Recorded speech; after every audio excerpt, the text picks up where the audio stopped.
On Sunday, March 22, 1959, an Oxford undergraduate and a group of cavers went spelunking in a narrow, unexplored tunnel in Peak Cavern.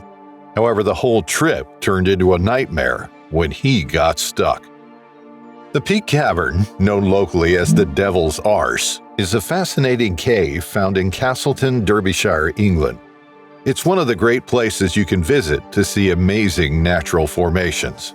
People love it because it's one of the biggest caves you can explore in Britain. When you arrive, you'll be amazed by the enormous entrance. It's the largest one in the whole country. Inside, there's a lot to discover. The cave is like a big maze, with tunnels and rooms leading off in different directions. As you start your journey, you'll enter a place called the Vestibule, which is like the cave's entrance hall.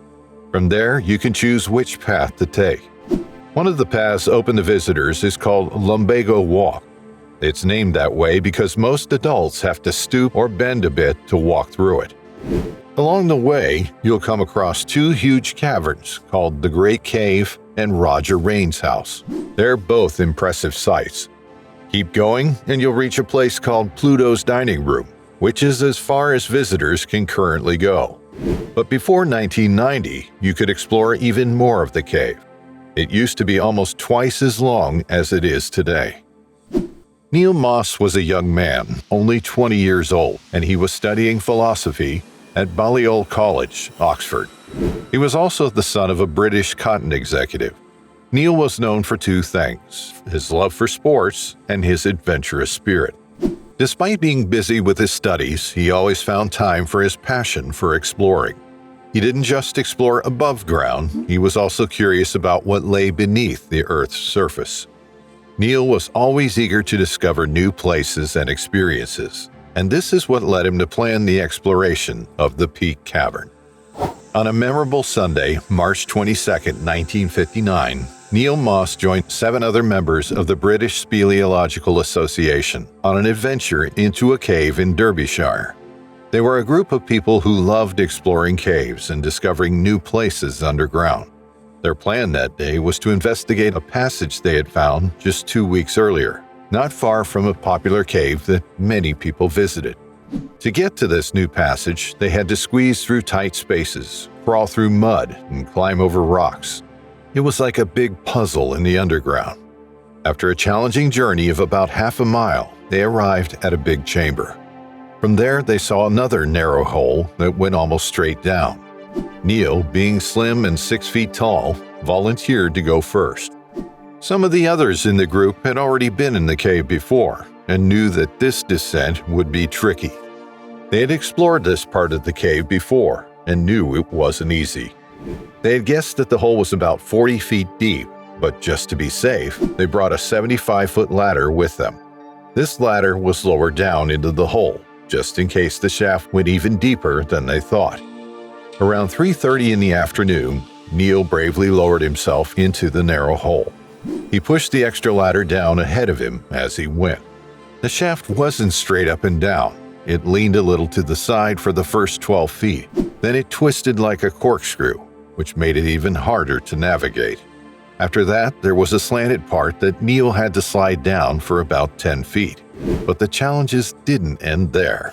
Next, there was another drop, this time straight down for 18 feet. Neil thought he might be able to move the big rocks that were blocking the way, so he tried to wiggle himself into a small space to get a better angle. But as he struggled, the loose ladder he had kicked down with him got stuck beneath him, making it even more difficult to move. Feeling exhausted from the effort, Neil decided to try climbing back out of the shaft. However, he found himself stuck. He couldn't lift his feet high enough to climb up the ladder. He was wedged in a tight spot, only 18 inches wide. He asked his friends above to pull the ladder up while he held onto it, hoping they could lift him out. They managed to lift him a little, but then the ladder got stuck, and Neil couldn't move any further. At first, Neil's friends thought they could rescue him easily by lowering ropes down and pulling him up. But as time passed, they realized it wasn't going to be that simple. They tried several times to haul him up with ropes, but each attempt failed. The ropes either broke or got stuck on the rough edges of the rocks. Meanwhile, the air in the cave was getting worse because Neil's body was blocking the flow of fresh air. Neil himself was starting to act strangely. He didn't seem to understand how serious the situation was. He even suggested to his friends that they should leave and go eat something. As the hours passed, the lack of fresh air began to affect everyone in the cave. 3 of Neil's friends passed out while trying to descend into the shaft to help him.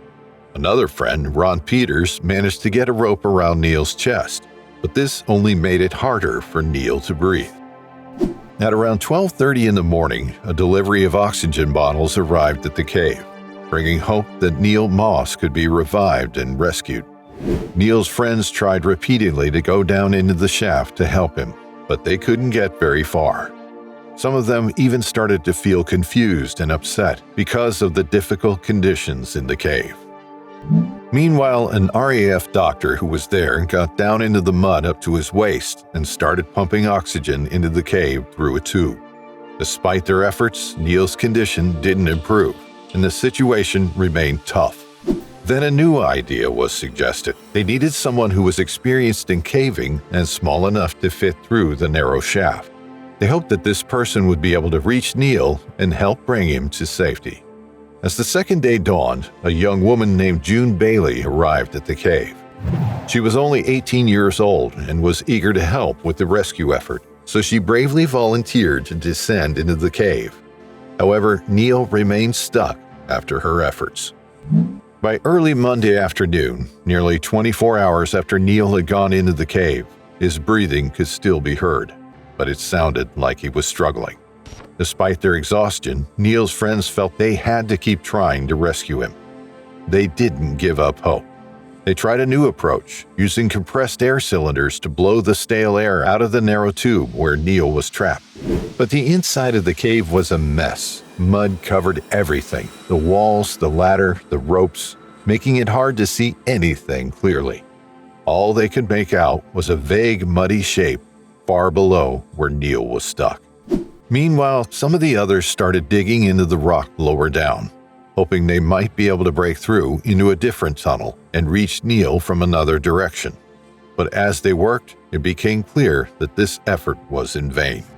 The heavy rain that came was causing concern because it could flood the area of the cave where Neil was trapped. For the safety of everyone involved, it was decided that they should temporarily leave the cave until the rain eased off. During this break, one of the doctors who had joined the rescue team arrived. When the rain finally stopped, they went back to the top of the shaft where they last heard Neil breathing. But this time, there was no sound coming from below.